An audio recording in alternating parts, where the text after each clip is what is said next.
სალამი პატრიციულ რადიო მსმენელებო და ტელემაყურებლებო, მედია კავშირი ობიექტივის გადაცემასები პასემ, დღეს წავიყვანამ გადაცემას მე და მინდა ჩემი გადაცემა დავიწყო მილოცვით პირად შემადგენლობას უპირველეს ყოვლისა შეიარაღებული ძალების ყველა მთელ საქართველოს მოქალაქეს, ყველას მინდა მიულოცო დღევანდელი დღე, განსაკუთრებით მინდა გამოვყო ის ვეტერანები და შეიარაღებული ძალების სამხედრო და ომის ვეტერანები და სამხედრო ძალების ვეტერანები და მათ მიულოცო ეს დღე, რადგან ყველაზე მეტი ჯაფა მათ აქვს გაწეული, დაწყებული 91 წლიდან და დღემდე, რასაც ისინი შეიარაღებული ძალების მშენებლობაში დებენ და სამშობლოს დაცვაში დებენ თავის ჯანმრთელობას, თავის სიყვარულს, თავის ამაქვს, თავის გამოცდილებას, განათლებას და ყველაფერი, რაც კი მათ სიმდიდრე გააჩნიათ, რადგან ქვეყნის უსაფრთხოება, თავდაცვის უნარიანობა ერთ-ერთი პირველი ასპექტი არის, რომელიც ყველა საქართველოს მოქალაქეს ეხება.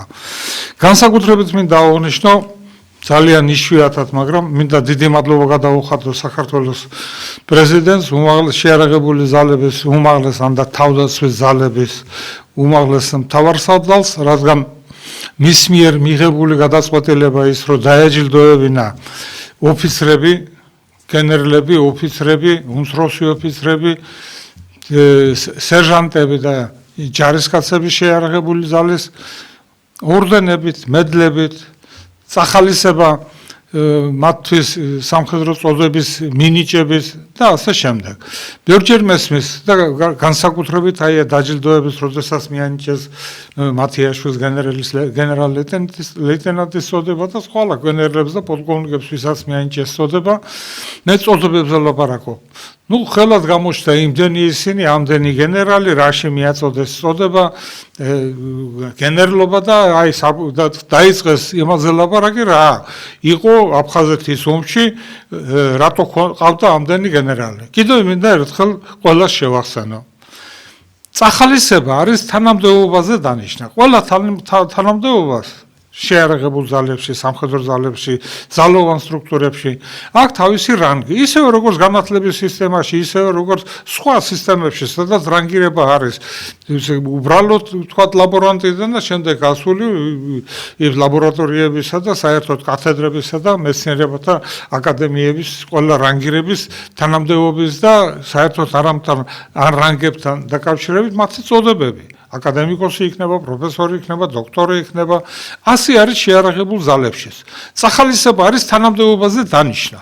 და თუ ის თანამდებობაზე არის დანიშნული, და ეს თანამდებობა არის გენერლის, პოლკოვნიკის, ვიცე-პოლკოვნიკის, მაიორის, ესე იგი მას ეკუთვნის სანამ ის ამ თანამდებობას უძღვება და ამ თანამდებობის ყველა ფუნქციას ასრულებს და დადებითად ასრულებს მას, ესე იგი ყველა დრო, რაც არის განკუთვნილი იმისგან, მაგალითად ვთქვათ მაიორიდან ვიცე-პოლკოვნიკამდე არის 4 წელი. აი ამ 4 წლის განმავლობაში თუ ის ასრულებს, პირნათლად ასრულებს თავის დავალებას, მას ეკუთვნის 4 წელი გავიდა, მას უნდა მიანიჭონ უკვე წოდება ვიცე-პოლკოვნიკი.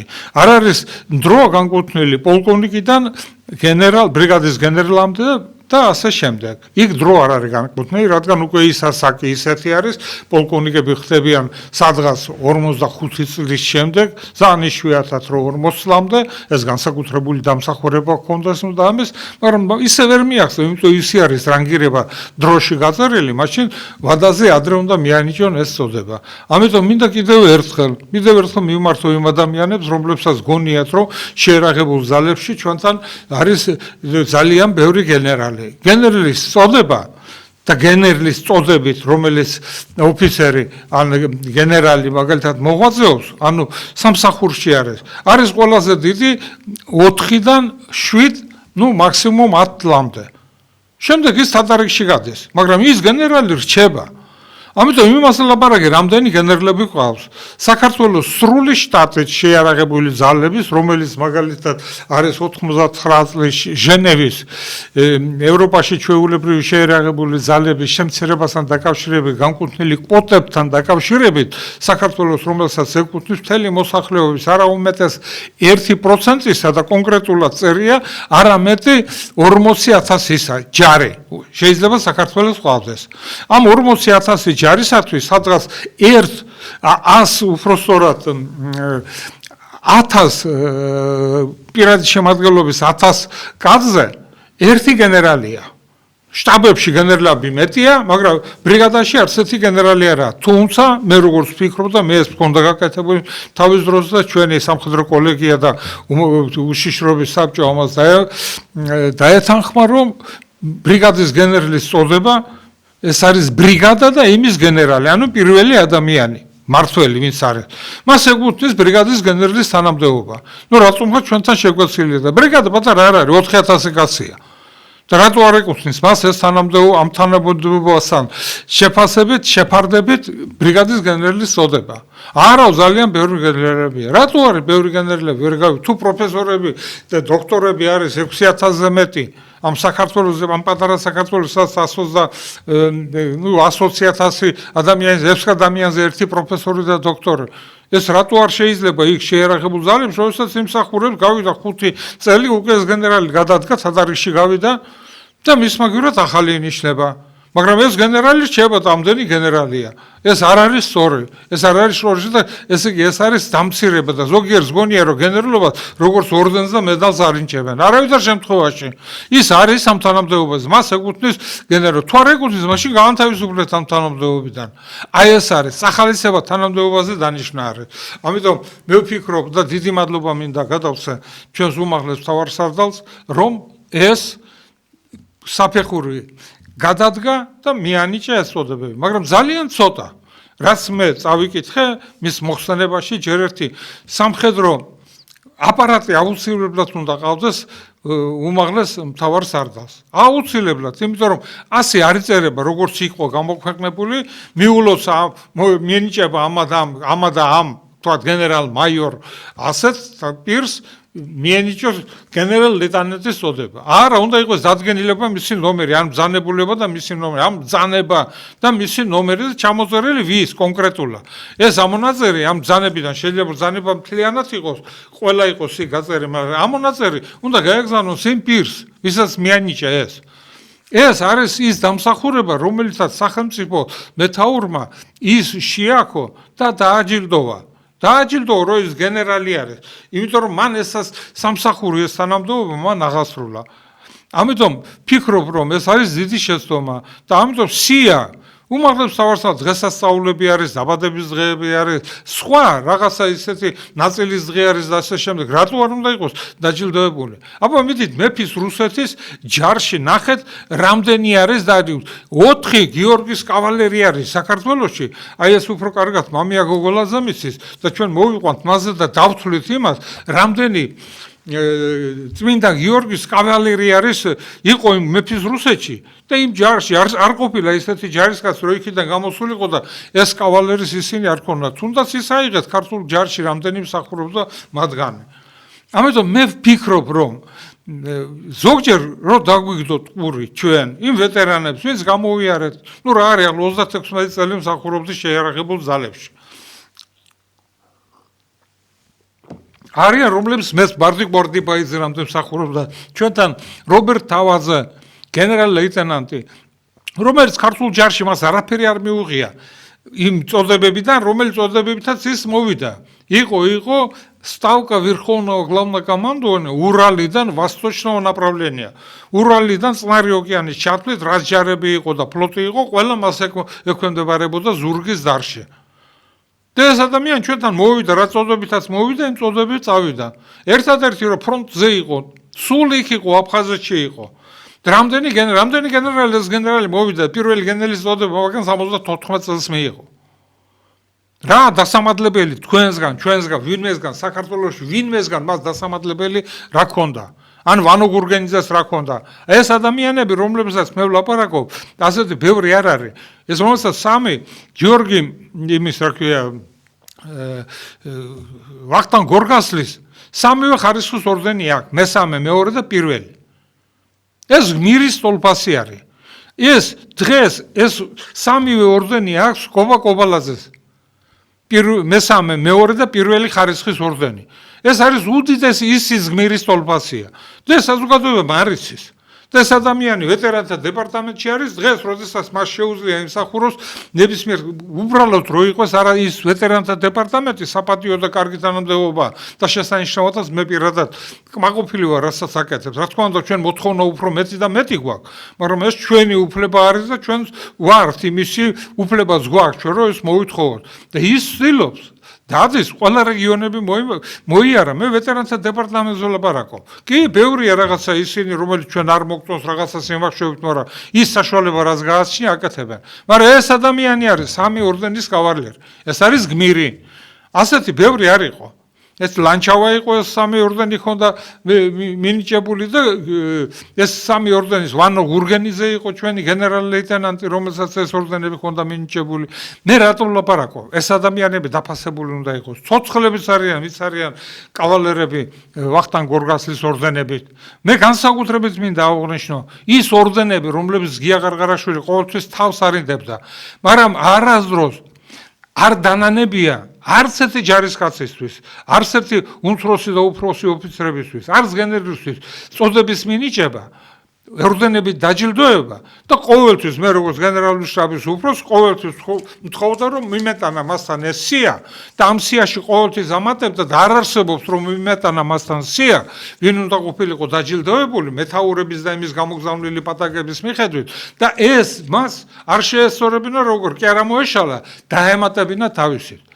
მე მინდა დღეს უპირველეს ყოვლისა გიორგი ყარღარაშვილს მინდა მიულოცო გენერალ-მაიორს მინდა მიულოცო ეს დღე, მინდა ყველაზე მეტი მის დროს მოხდა და მის მიერ არის აფხაზეთის ომის, ამაჩაბლოს ომი, ჯარის მშენებლობის პირველი ეტაპები რაც გაკეთებული. მე გეტყვით თქვენ როგორც გენერალური შტაბის უფროსი, რომლის მეთაური იყო თავდაცვის მინისტრი იყო გიორგი ყარღარაშვილი.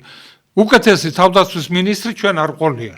ყველაზე ადვილი მასთან იყო მუშაობა. არ არსებობს გადაწყვეტილება გიორგი ყარღარაშვილის მიიღოს ისეთი, რომელიც ჯერ შტაბს არ მიიღო ეს გადაწყვეტილება, შტაბის მონაცემებით შემდეგ შეთავაზება რა უნდა შეთავაზებოდა შეეთავაზებინა შტაბს და ამის მიხედვით არ დაეღო და მიიღო გადაწყვეტილება, რომ ეს ასე გაკეთდეს და ადგეცებდა ადგეგმას. მისით არასდროს მიუღებია თქვენის გაგა არა დავალება. ეს არის ამოცანა, ეს ასე შესრულდა. სამხედრო გახდა და მე ეს მიხარობდა ყველაზე ძალიან მიჭირდა მუშაობა კიტოვანის დროს რო იყო მაშინაც ავთანდილ ხიტიშვილი უგანათლებულესი პიროვნება იყო, მაგრამ ვერ ალაგებდა ამას. ვერ ალაგებდა, იმიტომ რომ თავ შტაბთან არ შესული განკარგულებით სხვაგან კეთდებოდა გადაწყვეტილებები. პატარა ქვედანაყოფნებთან, რომელიც სადაც მიდიოდნენ, არავინ არ იცოდა რატომ მიდიოდნენ იქეთ. ამიტომ შტაბთან მუშაობის ყველაზე მეტი დალაგებული სიტუაცია თავდაცვის სამინისტროში შექმნა გიორგი ყარღარაშვილმა. პირველ რიგში მას ულოცავ ყველა თავდაცვის მინისტრებს, ვინც იყო. მინდა ვარდიკო ნადიბაიძესაც მიულოცო ეს დღე საქართველოს დამოუკიდებლობის აღდგენის 35 წლის თავი. ეს არ არის პატარა თარიღი, ძალიან კარგი თარიღი არის. მინდა მიულოცო დავით თევზაძეს, რომელმაც ძალიან ბევრი გააკეთა იმისათვის, რომ განსაკუთრებით მაშინ, როდესაც ახალგაზრდა რეფორმატორებმა მიიღეს ისეთი, რომ ქართული ჯარი უნდა ყველა ყავა გასული საბჭოთა ჯარის ოფიცრებისგან უნდა განთავისუფლდეს და ჩვენ ახალი ჯარი უნდა ავაშენოთ, რაც გააკეთა და რაც შეინარჩუნა ამ ჯარში, იმიტომ ჩვენ ყველა გენერლები გაგვიშვეს შევარდნაძეს განკარგულებით, რადგანაც მას გენერალმა ფონ დაცემ გენერალ-მაიორმა ფონ დაცემ და ბრიგადის გენერალმა სერგარი ჯონსმა მიუტანეს ასეთი წარდგენება, გაკეთება, რომ ქართული ჯარი რო არ შენდეს, ესენი ყველა უნდა წავიდეს ჯარიდან. და რატომ უნდა წავიდეს, ვერაფერი ვერ აგვიხსნა. ესე ყველა განათლებული ადამიანები. ადამიანებს, რომელსაც ჰქონდათ დამთავრებული აკადემიები, გენერალური შტაბის აკადემიები და ასე შემდეგ. ისეთი გენერლები, როგორც იყო რობერტ თავაძე, როგორც ვთქვი, როგორც იყო კამკამიძე, ანატოლი კამკამიძე, გენერალ-პოლკოვნიკი, გენერალ-ლეიტენანტი, როგორც იყო ლერი და დულა აბაშიძეები, გენერლები, საბჭოთა ჯარის გენერლებს ელაპარაკ, რომლებიც აფხაზეთის ომში იყვნენ. როგორც იყო გუჯაბიძე, უგანათლებულესი საბრძოლო ოფიცერი, დივიზიის მეთაური და შემდეგ მე-12 არმია, რომელიც ავღანეთში ომობდა, იმისი დივიზიის არმიის გრომოვის მოადგილე იყო. არმიის სარდლის მოადგილე. ადამიანი, რომელიც აფხაზეთში როდესაც იყო, როგორც ვიჯექი და როგორც კი ის როგორც განკარგულებას წერდა, განკარგულება, ესე იგი დავალების მიცემა პირველმა რაქნას, მეორემ, მესამემ, артиллერიამ, ავიაციამ, როდის ესე იგი პერიოდები გათვლილი, როდის ვინ რა საძა უნდა ისროლოს, როგორ უნდა იყოს გადაწყვეტილება მიღებული, როდის გავა პირველ ხაზზე ბატალიონებად როის დაიშლებიან, ასეულებად, ოცეულებად, საბრძოლო პოზიციების პირველი და შემდეგ გადამწყვეტი გადაშეტევის ეტაპი ის დროით გაწერილი ისინი, ზეპირად ამბობდა ეს კაცი. ზეპირად და მე ამას წერდი, ვიწერდი, იმაშობოდი და მე ახალი დამთავრებული მქონდა აკადემია დამთავრ, რასაც უყურებდი, მე ხო წიგნი და ისინი იმით ვაბარებდი გამოსცემ. მე ეს მახსოვდა და იმ ადამიანს უკვე თადარიში იყო გასული და მას ეს ყველაფერი ახსოვდა. გენერალი გომელაური იყო ენციკლოპედია. ენციკლოპედია ეს საბჭოთა ჯარის გენერალი, მე-4 არმიის შტაბის ზურგის უფროსი, არმიის ზურგის უფროსი, უგანათლებულესი ადამიანი, ძალიან მიყვარდა ეს ადამიანი. წიგნი არ არსებობდა, გადაგეშალა და დაგეწყო კითხვა და არ გეტყოდა ვინ იყო, რა იყო და რა იყო ამას ჩაწერილი. ეს კახელი კაცი, რომელიც მამა ოფიცერი ყავდა ომში დაეღუპა და გააგზავნეს მე-4 კლასიდან აი სამხედრო სასწავლებელში და დედამისი მას კახეთიდან კახელი წერდა წერილებს ქართულად და შემდეგ იქიდან თვითონ გომელაური დედამის წერდა წერილებს, დედამისი ასწორებდა შეცდომებს და ისე უკან უგზავნიდა. წარმოგიდგენ, ქართული რო არ დავიწყებოდა. ეს არის ქართველი ხალი, ეს არის ქართული სული, ეს არის ქართველი სამხედრო, რომელიც საქართველოს ჩამოვიდა და აფხაზეთის ომში წავიდა. ეს ამ გენერალებზე ლაპარაკობენ, ისინიო აი ამდენი გენერალი, აი ჯარი აიღო, რა მოიგეს აფხაზეთში. რა მოიგეს აფხაზეთში და ის მოიგეს, რომ 1129 ოფიცერი საბჭოთა ჯარის იქ ჩამოვიდა საბრძოლველად. ჯარი არ იყო, ვინ დაიწყო ომი, როგორ დაიწყო ომი, რა გეგმით შევიდნენ შიგ, რა მოცანით შევიდნენ, რა მოცანა ვის და სად უნდა შეესრულებინა. ეს კიტოვანს დღესაც პარლამენტის იმაზე რამდენჯერ გადის და ვითხოვთ, რომ ეს ყველაფერი გაკეთდეს, დალაგდეს აფხაზეთის მთავრობასთან ერთად, სანამ ეს ადამიანები ცოცხლები არიან. ეს გენერალები აღარ არიან უკვე. არც ვანო გურგენიძე არის ცოცხალი, არ ზაურ უჯაძე არის ცოცხალი, ეს ადამიანები რომელსაც არ გამონ, არც მეფარიშვილი არის, არც მუსერიძე არის, ეს ადამიანები რომლებზეც ისტორია უნდა დაიწეროს, მათზე წიგნები უნდა იწერებოდეს, რა გააკეთეს ამ ადამიანებმა, მაგრამ არ არის ის ადამიანები, ვისაც ეკუთვნის და ვინც ეს უნდა დაწერონ. სამაგიეროდ სხვა რაღაცები ძალიან ბევრი იწერება. სამაგიეროდ შეფასება, რომელიც მიდის იმ ჯარის აფხაზეთში საბრძოლო მონაწილე ჯარების შეფასება, როდესაც მიდის. ყოველთვის ჩანს ის ადამიანები, რომელსაც ყველაზე ნაკლებად მიუძღვის რაიმე წვლილი, დადებითი წვლილი. და იმ ადამიანებს, რომელსაც მიუძღვის ეს, ისინი განდეგილები არიან. დღეს ვინ იკითხავს მაგალითად ვალერი ქვარაიას. მეორის არმიო კორპუსის მეთაურს. გენერალი კორპუსის მეთაური დაგენანათ მასთვის გენერალ მაიორის წოდება მინიჭება? ადამიანი, რომელიც სწავლობდა მარტო აკადემიებში და ვაკებზე, უმაღლესი ვისший აკადემიისკი კურსი და ისინი, რომელიც დამთავრებული აქვს და სარაკეტო ჯარების და артиллерიის დიდი შენაერთის უფროსი იყო, მეთაური იყო. იქ იბრძოდა, იქიდან თავისი შვილები მივიდა და ბოლოს ოხუმის კელასურის შეტევაზე გენო ადამიანს გაასწრო კელასურის ხიდამდე. გზაში გაასწრო და გელო ადამიანი მოხდა ჯვარედენას ცერცხში. ის იქ დაიღუპა და ეს გენო ადამიანი, ეს და ამის უკან მოდიოდა, ვალერი ქვარაიას უკან მოდიოდა გია ყარყარაშვილი. ეს ერთის და მეორეს გადაარჩინა გენო ადამიანს სიკვდილმა. აი იქ, იმიტომ რომ ის მიდიოდა ბაგმარანში უნდა წასულიყო და ეგ ჯარების და მეთაურების და იმის მარცხენა სანაპირო კელასურის უნდა გაემაგრებინა. დაწყებული ზღვის შესართავიდან იმ კელასურის ხიდიდან და ზევით აყოლოდა იქეთ კვარაცხელიას ქუჩის და მეორე მხარეს ბაგმარანი არის იქეთ იმ მხარეზე. მე ვინც არის ალასოხლები, ის მათ იციან და ეს მის რაზე ვლაპარაკო. აი ეს გენერლები არის, გენო ადამიანი იქ დაიღუპა. იქ დაიღუპა. მე ვფიქრობ, რომ დღეს ჩვენ როდესაც ამ ადამიანებზე ვლაპარაკობთ, ჩვენ აუცილებლად უნდა გავიხსენოთ ისტორია. დღეს 26 მაისია საქართველოს ტერიტორიული, დღეს არა, მე ვლაპარაკობ 2 დღის წინ იყო საქართველოს ტერიტორიული და სახელმწიფოებრიობის აღდგენის 35 წლის თავი. 21-ში იყო ეს მონაკვეთი 3 წელი ვიყავი და შემდეგ გადმოვიდა და მე არ ვიცი, იქ ბევრი ლაპარაკობს, ეს დღე უნდა იყოს, ეს დღე არ უნდა იყოს, ზოგი ამბობს, რომ 9 აპრილი უნდა იყოს. მე არ ვიცი. ისტორიკოსებმა დაждდნენ, ისტორიკოსებმა მოილაპარაკონ, მაგრამ მე ერთი რაღაცა ვიცი, რომ აუცილებლად უნდა შეიქმნას ისეთი ჯგუფი, რომელიც ამ შეისწავლეს აფხაზეთის ომს, აუცილებლად შეისწავლეს. რადგან აფხაზეთის ომი უპირველეს ყოვლისა არის საქართველოს იმის შესაძლებლობა, საქართველოს შეეძლო თუ არა თავისი ტერიტორიალური მთლიანობა დაეცვა აფხაზეთის დაწყებული არა მარტო ლესელიძიდან, არამედ დაწყებული მთელი მთა ბარი რაც კი არის ამ ტერიტორიის ყველგან დაცვა, მათ შორის ამასაბლოსაც.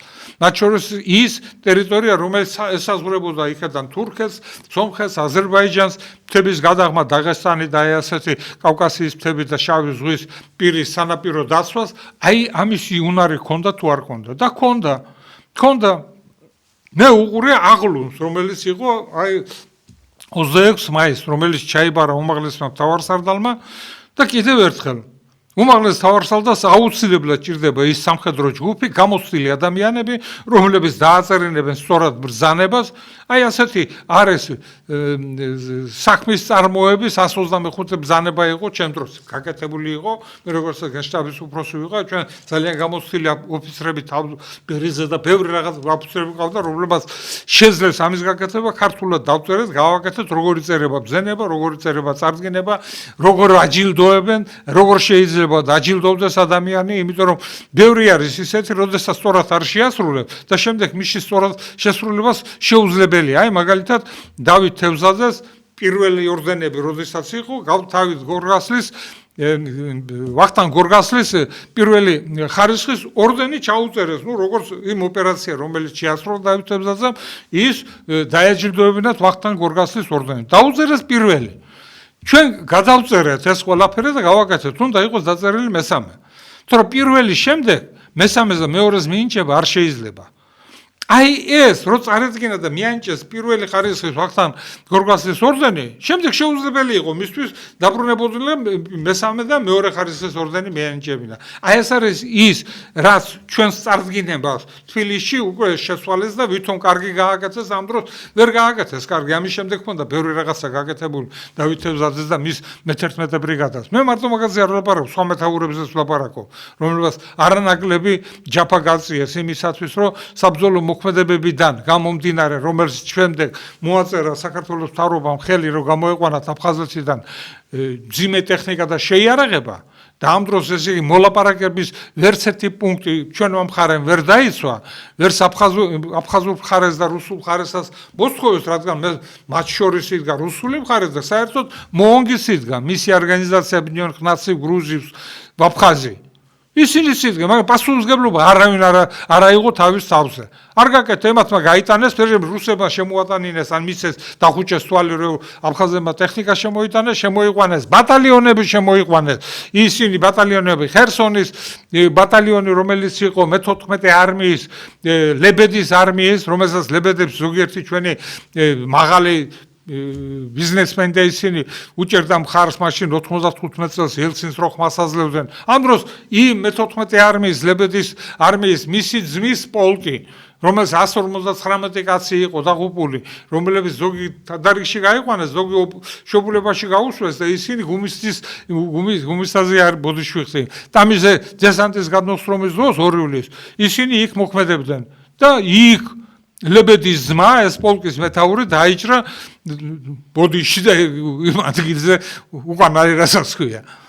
დუმის წევრი იყო, მაგრამ ჩვენ რატომღაც ვფიქრობთ, რომ რუსეთის გავლენა იქ არ იყო. იყო გავლენა მაშინაც, როდესაც მაგალითად 2008 წელს შემოვიდა რუსეთის ну საბრძოლო მოქმედებები რომ სამაჩაბლოში განაახლა როგორც 16-33 რეზოლუციაში წერია ტალიანის რეზოლუციაში წერია ქართულმა მხარემ დაიწყო, შემდეგ რუსულმა მხარემ ესე იგი გადამეტებული ზალა გამოიწვია, გადამეტებულ ზალაზე რო გამოეწვია მაგალითად რუსების მხარე გადამეტებული ყოფილიყო სამაჩაბლოს მიმართულებით. ამაზე ლაპარაკი შეიძლება ყოფილიყო, არ შეიძლება არ ყოფილიყო, იმიტომ ჩვენი მხარის მიერ იყო ეს გამოწვეული. მაგრამ რა იყო ერთი ჯარისკაცს არ გაუსწრია მთელი სამშვიდობო ოპერაცია, რომელიც სტარდებოდა აფხაზეთს, რომელიც სხვა მანდატი იყო. ეს მანდატი, რომელსაც სალდრები ან დადებითად აფასებდნენ, არ უარყოფითად ეს ყველაფერი ხდებოდა მაშინ გაეროში. და ეს ყველაფერი რაც სამაჩაბლოში იყო შერეული კომისიის ხელმძღვანელობით, რომელიც იყო რუსეთის შტაბს ექვემდებარებოდა და 4 წარმომადგენელი იყო რუსეთის, სამხრეთ ოსეთის, ჩილოეთის ოსეთის და საქართველოს. და მოსკოვში ხდებოდა და გადიოდა მეთაურთა საბჭოზე. დსთ-ს ქვეყნების მეთაურთა საბჭოზე. ამიტომ ეს რომ რუსებმა ზალა გამოიყენეს, გამოვიდნენ ფოთში, მთელი ჩვენი სანაკის ბრიგადა აოხრეს და შეარაღება წაიღეს ის შეარაღება და რაც ვერ წაიღეს ის ყველაფერი ჩაძირეს იქ შავი ზღვის ფლოტი საქართველოს საზღვაო ძალების რაც კი გააჩნია ძალიან მწირი რაღაცა. ისინი და ისიც ვერ მიხდა მაშინ ჩვენი ვერც მთავრობა, ვერც შეარაღებული ზალები, ვერც გენერალური შტაბი, რომ თუ არ იყო ეს ფლოტი ჩართული, ეს აუცილებლად მოხდებოდა, უნდა გაეთვალისწინებინა და მისი ევაკუაცია ან აკვატორიაში უნდა გაეყვანათ ამ ბათუმში და ბოლოს და ბოლოს თურქულ მხარესთან შეიძლება გადასულიყვნენ იქეთ რუსები არ შევიდოდნენ. და იმათ არა დააშავეს, იქ ხო არ ყოფილა ეს. იმ მიმართულებაზე ჯარისკაცს ხო არ გაუსწრია. აი ეს იყო ზუსტად რუსეთის მიერ დარღვეული, სადაც არცეთ რეზოლუციაზე, არცეთ პლატფორმაზე ეს ნაჩვენები არ არის. აღლუმთან დაკავშირებით რომელიც ჩატარდა, ну რა აღლუმი არის ეს, ჩვენ ყველამ კარგად ვიცით. მე რასაც უყურე ეს ძალიან კარგი იყო დაჯილდოება, ძალიან ცოტა, ნუ ენანებათ ეს მედლები და ორდენები, ამ მხრივ მე გეტყვით, რომ შევარდნაძე მართლა უფრო კარგად იყო განწყობილი, არ არსებობს ჭარბდინება გავაკეთებინა და მას ამ ჭარბდინება დაებრუნებინა უკან. არა უშიშროების საბჭოზე გადიოდა, მაგრამ დღეს ვერ გაიგებ, ვინ არის უშიშროების საბჭო. რა არის და რა ფუნქციები გააჩნია მას. წარდგინება მინისტრმა გაუკეთა პრემიერ-მინისტრმა გაუკეთა წარდგინება პრეზიდენტს და პრეზიდენტმა გასცა ბრძანება დაეჯილდოებია ისინი. პრეზიდენტი უმაღლესი მთავარსარდალია, მაგ ამის უფლება აქვს. გარდა პრემიერ-მინისტრისა, გარდა თავდაცვის მინისტრისა, თავდაცვის მინისტრს ეკუთვნის კიდე შტაბის წარდგინება გააკეთოს. ეს სხვა საკითხი არის. მაგრამ ეს უნდა გააკეთოს უმაღლესმა მთავარსარდალმა. წერია რომ უმაღლესი მთავარსარდალს თავდაცვის მინისტრს და საერთოდ გენერალურ შტაბს ბრძანებას გადაცევს პრემიერ-მინისტრს, მერე თავდაცვის მინისტრს და მერე ის პირდაპირ წერს გენერალურ შტაბზე, რადგან გენერალური შტაბი უშუალო დაქვემდებარებაში გადადის პრემიერ-მინისტრს. თავდაცვის ძალების ფუნქცია, რომელიც უკრაინამ გამოიყენა, რომელიც დასავლეთმა შექმნა, ეს სისტემა დღეს არ მუშაობს ის. არ მუშაობს უბრალოდ. და ვერ მუშაობს და ვერ სიმუშაებს იქ. ამაზე გამოვიდა ელაპარაკა ზალუჟნიმ, ამაზე ლაპარაკობდა სირსკი, განათლებულეში უძლიერესი გენერალური შტაბი აკადემია დამთავრებულები, რუსეთის გენერლები და უფროსი ჩინის და მაღალი ჩინის მაიორი დაწყებული პოლკოვნიკები ამბობენ ამას. რომ ასე არ იმართება, აი ასეთი წესდებებით როგორც მათ გონიათ, რომ ესე იგი დაყრიან ძალიან ბევრ გაასწორებენ მიწაზე და შემდეგ ჯარისკაცი შევა. ასე ბრძოლს ვერ მოიგებ. და ის რაც დახარჯა 350 მილიარდი დოლარი დასავლეთმა დააყარა და გაწირა მთელი უკრაინა. გაწირა, იმიტომ რომ შეხების ზოლზე აი რუსეთმა უკრაინას ვერ შეხების ზოლზე თანაბარი რაოდენობა ერთი მხრიდან ჯარისკაცების რაოდენობა შეხების ზოლზე. იქიდანაც არის 650, 750, აქიდანაც თითქმის იგივე არის, ну შეიძლება ცოტათი მეტი. შეარაღება ტანკები და იმის საშუალებები უფრო მეტი რა თქმა უნდა რუსეთს გააჩნია. ეს აღლუმის რომელიც ჩატარდა დროშებით, მუხლებზე დამდგარი სადგი ნახიათ ასეთი ფიცის დადება. ფიცის დადება არის აქტი სახელმწიფოსა და იმ პირს შორის, რომელიც სახელმწიფოს წინაშე დებს ფიცს. დებს ფიცს, იზდებს და ხელს აწერს. და ის ფიცს დებს ვის? არა იმაზე რომ პრემიერ-მინისტრს პრეზიდენტს აძლევს ფიცს, არა მის მეთაურს. მის მეთაურზე მის მეთაურს უპატაკებს ის და შემდეგ ეს მეთაური თავის მეთაურს ის მეთაური თავის და ბოლოს თავდაცვის მინისტრი იქნება თუ გენერალური შტაბის ან თავდაცვის მინისტრის პირველი მოადგილე ვის ამ ფუნქციებს თავდაცვის ძალების მეთაური რომელიც ამას ასრულებს ის შემდეგ ახსენებს რომ ფიცი დადო ამა და ამ რაოდენობის პირადად შემადგენლობა არა ყველა ძეგლებთან ყველა მუხლებზე ასე არ კეთდება ეს არცეთ ჯარში, არცეთ არმიაში არ კეთდება ასე. ის სამწყობრო მომზადება რაც არის, ის ჯარების წყობა, უპირველეს ყოვლისა აღლუმებს რატო უსწრის ხალხი. ხალხი უხსნის აღლუმებს, იმიტომ რომ ნახოს ჯარის ერთობა ნახოს, წკრივი ნახოს, წყობრი ნახოს, მისი საბრძოლო წყობა ნახოს. Боевой порядок. Боевой порядок это сосредоточение сил и средств для их совместных действий. А ეს არის აღლუმი. ეს მას რო შეუძლიათ ამის გაკეთება ყველა ჯარებს, ყველა სახეობებს. მე მინდა თქვო ჩვენს ოპერატორებს და იქ უჩვენოს ეს როგორ ჩატარდა ეს აღლუმი ვთქვათ 95 წელს. და არ შეიძლება რიტუალი ეს დაარღვიოთ, ეს არ არის არც საბჭოთა, არც რუსული, ეს გერმანული არის. გერმანულიდან აიღო რუსეთმა, გერმანულიდან და აიღო თვითონ ისრაელსაც ზუსტად ასეთია. მთელი მობილიზაცია და მთელი აი ასეთი აღლუმების ჩატარება. უბრალოდ ისრაელში ეს მიღებული არ არის აღლუმის ასეთი ხერხი ჩატარების, მაგრამ ჯარების გავლა და ჯარების ერთად მოქმედება აუცილებელი არის. თქო ჩართოთ ის პირი ჩვენს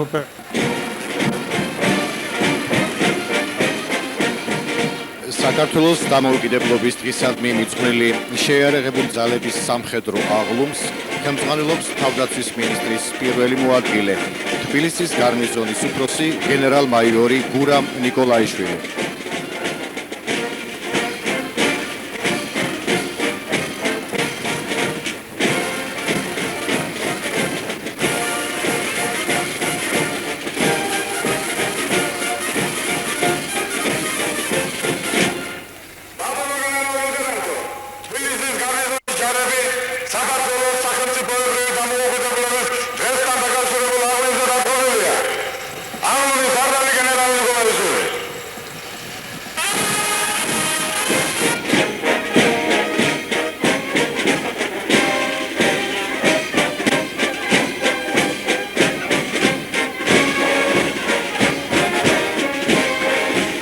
საქართველოს თავდაცვის მინისტრი გენერალ-ლეიტენანტი ვარდიკო ნადიბაიძე მიესალმება რესპუბლიკის მოედანზე განლაგებულ ჯარის ნაწილებს.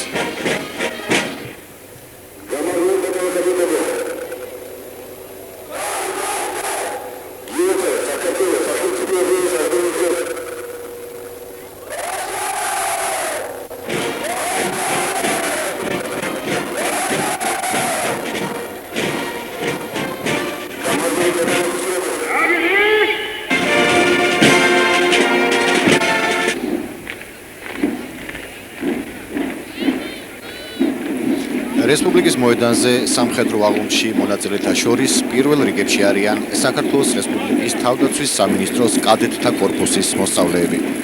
კადეტთა კორპუსი საქართველოს მთავრობის გადაწყვეტილებით შეიქმნა 1992 წლის აგვისტოში. მისი ამოცანაა მოამზადოს ღირსეული კადრები საქართველოს თავდაცვის სამინისტროს გაერთიანებულ სამხედრო აკადემიაში და საზღვარგარეთის ქვეყნების სამხედრო სასწავლებლებში შესასვლელად. კადეტთა კორპუსი დაკომპლექტებულია გამოცდილი პედაგოგებითა და ოფიცრებით. ბევრი მათგანი საქართველოს მთლიანობისათვის ბრძოლის აქტიური მონაწილეა. დღევანდელ საზეიმო აღლუმში მონაწილეობენ ნიქოზის სამშვიდობო ბატალიონის ჯავშან-ტრანსპორტიორები. ქვეითთა მანქანების შემდეგ კი თქვენ იხილავთ ამავე ბრიგადის თანამედროვე ტანკებს T-72-ს, რომლებიც სულ მცირე ხნის წინათ გადმოეცა საქართველოს მხარეს.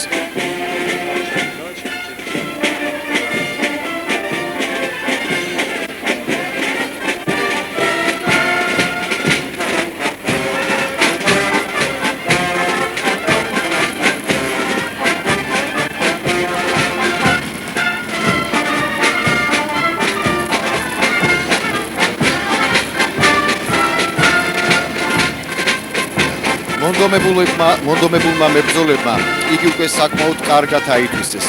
ტანკებს დღეს ხელმძღვანელობს ვიცე-პოლკოვნიკი ჯემალ მოდებაძე.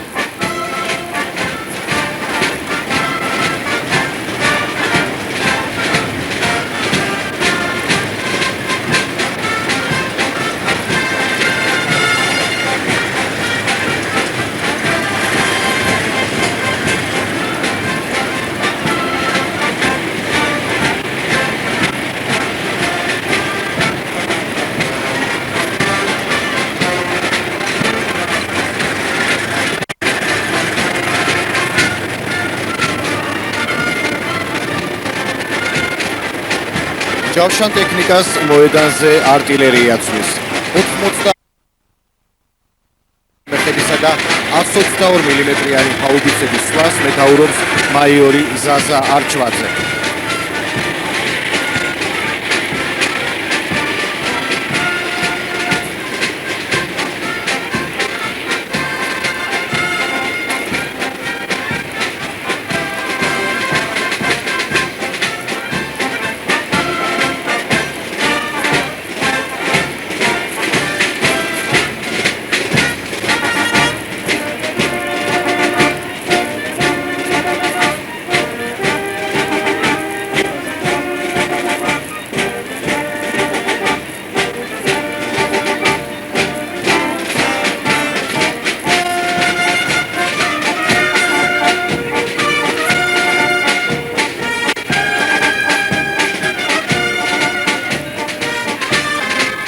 ეს კი არტილერიის სხვა სახეობაა, ზალპური ცეცხლის რეაქტიული სისტემები, რომლებსაც ჩვენ გრადის სახელით უფრო ვიცნობთ. მოქმედების რადიუსი 18 კილომეტრამდეა, მის ჭურვებს კი გამანადგურებელი მოქმედება აქვთ.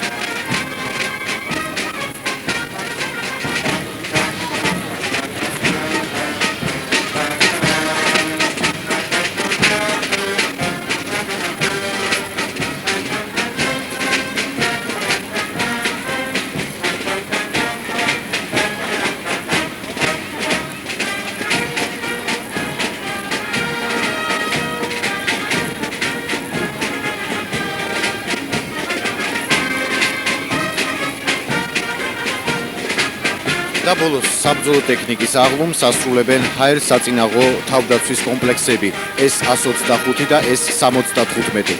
ეკიპაჟების ყველა წევრს აფხაზეთი აქვს გამოვლილი. ფრინავი ობიექტების აღმოჩენისა და მეთვალყურეობის სისტემებთან ერთად ეს რაკეტები მეტად ეფექტური იარაღია მტრის ავიაციის წინააღმდეგ. საჰაერო აღლუმს წინ მოუწვის შოუ-ტრენ თარგოლი, რომელშიც შედიან Mi-8 და Mi-24 ტიპის მანქანები. საქართველოს სახელმწიფო დროშის ტარება მინდობილი აქვს ეკიპაჟს, რომელსაც პროფესიონალი სამხედრო მფრინავი პოლკოვნიკი ელგუჯა დემეტრაშვილი ხელმძღვანელობს. Як-42 ტიპის სპორტულ თვითმფრინავთა რაზმს მეთაურობს პირველი კლასის სამხედრო პილოტი ვიცე-პოლკოვნიკი ალექსანდრე გოგიაშვილი. ეკიპაჟი, რომლის შემადგენლობაში არიან დიმიტრი ხაბიბულინი და კონსტანტინე ჟუკოვსკი, ერთ-ერთი ყველაზე გამოცდილია ჩვენი სახელმწიფოს სამხედრო საჰაერო ფლოტში. აი ეს იყო ის აღლუმი, რომელიც ჩატარდა 95 წელს, 2 წელიც არ იყო გასული, რაც დამთავრდა საბრძოლო მოქმედებები და ეს აღლუმი ჩატარდა. მაშინ ბიუჯეტი იყო 25 მილიონი დოლარი. იმ კურსთან, მაშინ რა დოლარი და ლართან კურსთან მიერთებაში იყო 1.25. ესე იგი სადღაც კარგად რო დავთვალოთ, ალბათ გამოდიოდა 30-35 მილიონი ლარი. ეს აი ამ ფულით, აი ამ შესაძლებლობებით 2 წელიც არ იყო გასული იმ ტექნიკით, ის შეარაღებული ძალები ჩაცმული, დახურული და თითქმის ერთი თვე ემზადებოდნენ იმისათვის, ეს ჯარისკაცები, იმიტომ საწყობრობო მომზადება, ორკესტრი, საერთოდ ტექნიკის მომზადება, ტექნიკის გავლა, მექანიკოსების მომზადება, მეთაურების მომზადება, ძალიან რთული იყო, მაგრამ ეს ყველაფერი გაკეთდა. გაკეთდა და ეს ჯარი აი ასე შენდებოდა. შენდებოდა, იყო კადეტთა კორპუსი, ზოლებით ვინც გამოდიოდა, ეს იყო ჩვენი კადეტთა კორპუსი, შესანიშნავად საბრძოლო მომზადება თუ შეაფასეთ ისინი. აი ასეთია ჩვენი აკადემია მაშინ, რომელიც განლაგებული იყო ჩვენთან პლეხანოვზე, დავით აღმაშენებლის აივანზე. აი ის იმ პროსპექტზე განლაგებული აკადემია, რომელიც 1862 წელს არის დაარსებული.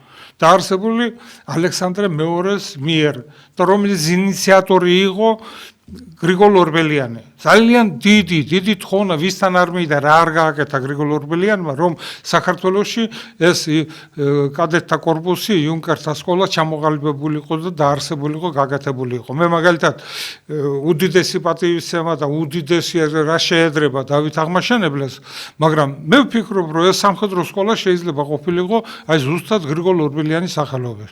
ეს სრული გენერალი, ან ინფანტერიის სრული გენერალი, ან სამვარსლავიანი გენერალი, ვისე გენერალ-გუბერნატორი სამხრეთ კავკასიის, ბარატინსკი იყო გუბერნატორი მაშინ, შემდეგ მეფის ნაცვალი ინიშნებოდა და შემდეგ ჩვენი თბილისის იუნკერთა სასწავლებელი გახდა მიხაილი იყო ნიკოლოზ მეორის ძმა. და მისი სახელობის იყო და თვითონ სამხრეებზეც რუსული ასო ემქონდათ ასეთი ამოტიფული, ეს იყო იმის ნიშნავდა, რომ ეს მიხაილოვი და თვითონ მეფის ნაცვალე ყოველ თვეში ერთი დღე დარბაზი იყო გაშენებული სპეციალური სამეჯლისო დარბაზი, ბალნზალ და იქ ტარდებოდა მეჯლისები და ეს ოფიცრები და ეს კურსანტები, რომლებსაც მეფის ნაცვალი ღებულობდა იქ და მეფის ნაცვალი ამას ატარებდა და აჯილდოებდა იმ კურსანტებს, ვინც იქ სწავლობდა, მაშინ იუნკერები იყვნენ ისინი. ეს იყო სამხედრო სკოლის აღზის ესაკითხი. ამ თბილისის სასწავლებელმა 500-ზე მეტი სამხედრო სასწავლებელი 500-ზე მეტი გენერალი გამოუშვა. გენერალი კუროპატკინი, რომელიც იაპონია-რუსეთის ომში მონაწილეობდა, ეს გენერალ-პოლკოვნიკი იყო, სამარსლავიანი გენერალი იყო, სრული გენერალი.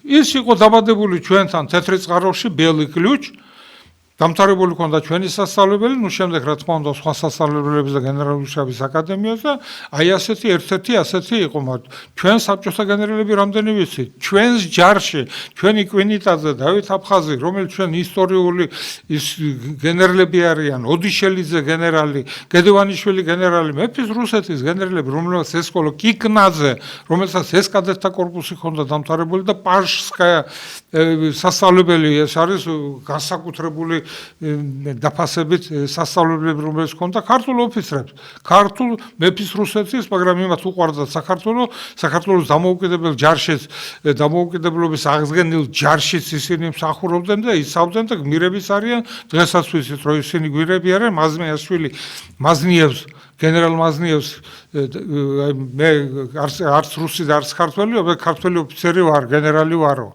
არც ერთი სხვა ჯარის გენერალი ის არ ყოფილა.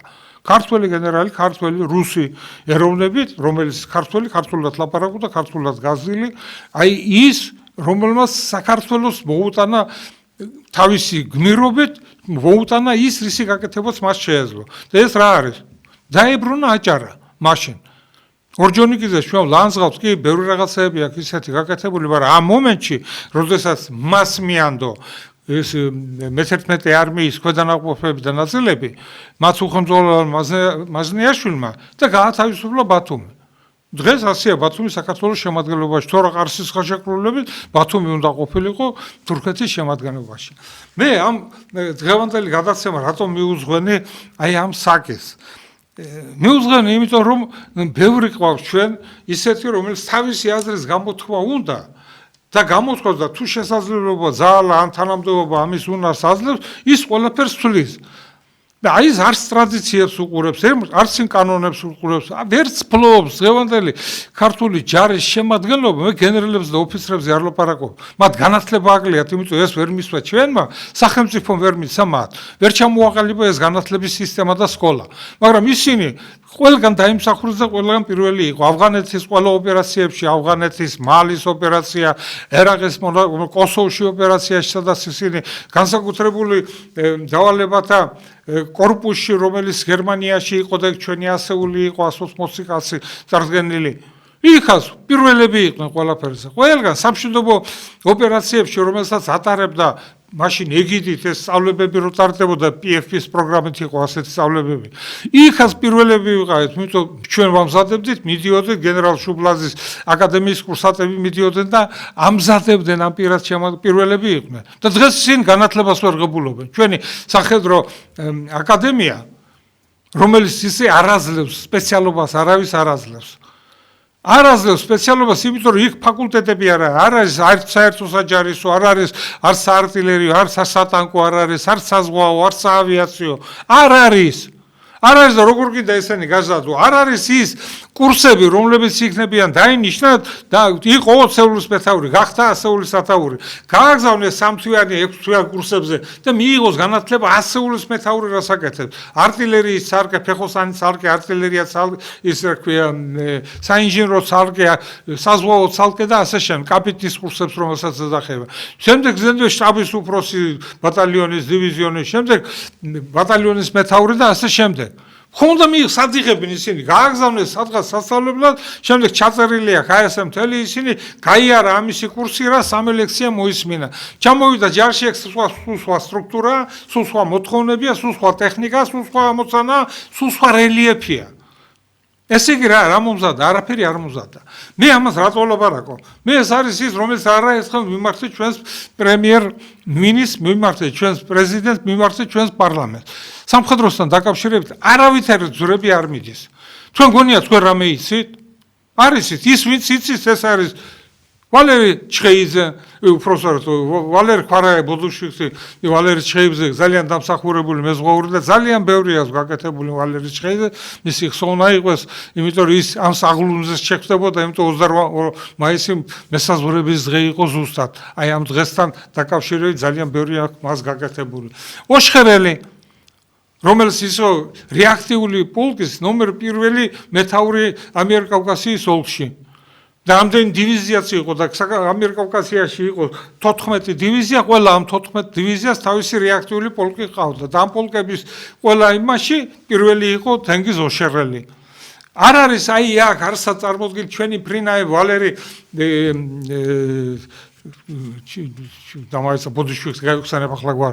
ფრინაები რომლებიც პირველები იყვნენ საბჭოთა ჯარში.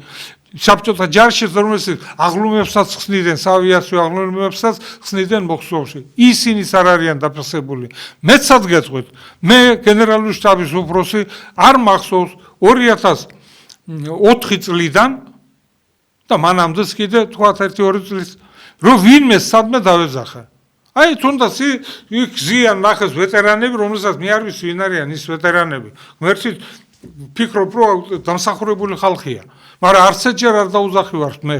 არც ვეტერანთა დეპარტამენტს, არც პრეზიდენტს, არც პრემიერ-მინისტრს, არცად არაფერზე. არც ერთი მოხსენება, რომელიც გაკეთებული არის თავდაცვის უშიშროების კომიტეტში, არც თავდაცვის უშიშროების საბჭოში, არც ერთი მოხსენებას, რომელიღაც გენერალი მაინც დასვა, რომელსაც სრული განათლება აქვს და შეუძლია. ოშხერელი, ქვარაია ეს გენერლები, რომელსაც გივი უგურუძე გენერალური შტაბის აკადემია დამთავრებული, გია ვაშაკიძე გენერალური შტაბის აკადემია დამთავრებული, რომელსაც ეს ყველაფერი იციან, შეუძლია რომ გააკეთონ. არავის არ დაუძახია ამირან სალუქვაძე, რომელიც ჩვენთან ნომერ 1 არის საჰაერო თავდაცვის სისტემებში. დისერტაციაც აქვს ამ თემაზე გაკეთებული, საქართველოს საჰაერო სივრცის დაცვა ობიექტების და იმ ნაწილის, სადაც მას ზღვის სანაპიროს დაცვის და საზღვრის სანაპიროს დაცვის ისინი რადიოლოკაციური პასიური და აქტიური სისტემები თვითმფრინავები რაკეტები და ისინი როგორ უნდა იყოს განლაგებული და როგორ უნდა იცოდეს ეს გაკეთებული აქვს ეს არავის არ უნდა ყველაფერი იცი ჯარის მართვა ყველა მისის ვერ დავინახე მე ჯერ რომ თავდაცვის სამინისტროს ერთი მაინც წარმომადგენელი იყოს გენერალი ან პოლკოვნიკი თუნდაც ან ნებისმიერი წოდების პარლამენტში სადაც სამხედრო საკითხებს განიხილავს რა ყველაფერი იცით არ იცით მართალი გითხრათ მე დიდი მადლობა პრეზიდენტს რომ ასეთი დაჯილდოება მაგრამ ერთი ვეტერანი მაინც გაერია ჩიგნით ერთი მაინც აი ასეთი რომ დააჯილდოეს თუნდაც ის მასწავლებლად მუშაობდა თუნდაც ლექციებს თუნდაც ის ვეტერანთა დეპარტამენტში რაღაცას აკეთებდა და ქმნიდა ჯარისათვის მე ვფიქრობ რომ ბევრი არის ძალიან გასაკეთებელი და აი ასეთი ჩამოყალიბდა და ალბათ ჩვენ ამაზე სპეციალური გადაცემა გვექნება საქართველოს უხუცესთა საბჭო ეს საბჭო გუშინ მიიღო მონაწილეობა და პირველი შეკრება გააკეთა, აერჩია თავისი თავმჯდომარე, ეს არის ფრიდონინჯია, ძალიან უხუცესები არიან ის ადამიანები, რომლებსაც მე დიდი მოწიწები კუთხეში ვდგევარ და ისევე სალმები. რეზომა შველაძე და ბევრი ვიღაცა გამოჩება არ მინდა ყველა თქვა, მაგრამ ესენი არის, ალბათ ჩვენ ამაზე გავაკეთებთ გადაცემას, ამათ რა დავალება აქვს მისცემული თუნდაც ამ თავმჯდომარიდან და თუნდაც ამ შეკრებიდან კრება რომელიც ჩატარდა, მე ამას ყველაფერს თქვენ წარგიდგენთ მე ვფიქრობ, რომ მას თქვენს მოგეწონებათ ეს და ამ ადამიანების ჯაფა არ არის ჯერ ის, რომ ისინი უკვე პენსიონერები არიან, პირიქით, პენსიონერები არიან და ყველაზე მეტი მათ უნდა გააკეთონ. იმიტომ რომ პენსიონერი ისეთი ასაკი არის, სადაც მას არ უნდა ქონდეს რაღაცა შეძლებლობის სიტყვის თქმის, რადგან მას ეს სამშობლო შექმნილია, გაკეთებული აქვს, სიგრძე აქვს დაღვრილი და დღეს რასაც იტყვის, უნდა იყოს მოსმენილი ყველას მიერ. ჩვენ როგორც ყოველთვის დრო არ ყოფნის და დღესაც მე დიდი მადლობა მინდა გადაგიხადოთ იმისათვის, რომ მოთმინება იქონიათ და მომისმინეთ და მადლობა მინდა გადავუხადო ყველა იმ ადამიანს, ვინც ჩვენი თავისუფლებისათვის, ტერიტორიული მთლიანობისათვის, სახელმწიფოების აღდგენებისათვის სისხლი დაღვარა. ისინმა ვინც ეს დროშად ჩვენამდე მოიტანა და ჩვენ ვალდებული ვართ ეს დროშა ყოველთვის მაღლა აწეული, გვეჭიროს ხელში, რადგან ყველგან და ყველაფერში ჩვენი მომავალი თაობა ჩვენით ამაყობდეს. კარგად ბრძანდებოდეს.